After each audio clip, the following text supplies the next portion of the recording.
কিয়ামতের ময়দানে সমস্ত মানুষগুলো জমা হয়ে যাবে।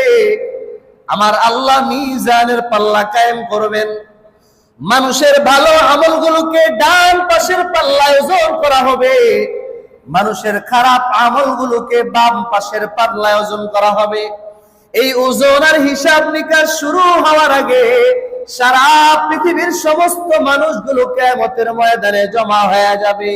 আমার আল্লাহ রাব্বুল আলামিন তার সিংহাসন তথা আরশের মধ্যে বসে থাকবেন। সুবহানাল্লাহ। আল্লাহ আরশের মধ্যে বসে ডাক দিবেন, এখনো হিসাব শুরু হয় নাই। আমার আল্লাহ ডাক দিয়া বলবেন, আইনা সাবিরুন, ও আমার দুনিয়ায় ধৈর্যশীল বান্দারা, তোমরা কোথায় দাঁড়ায় যাও? আল্লাহু আকবার বলেন। আমার আল্লাহ ডাক দিয়া বলবেন, ধৈর্যশীল বান্দারা তোমরা কোথায় দাঁড়ায় যাও?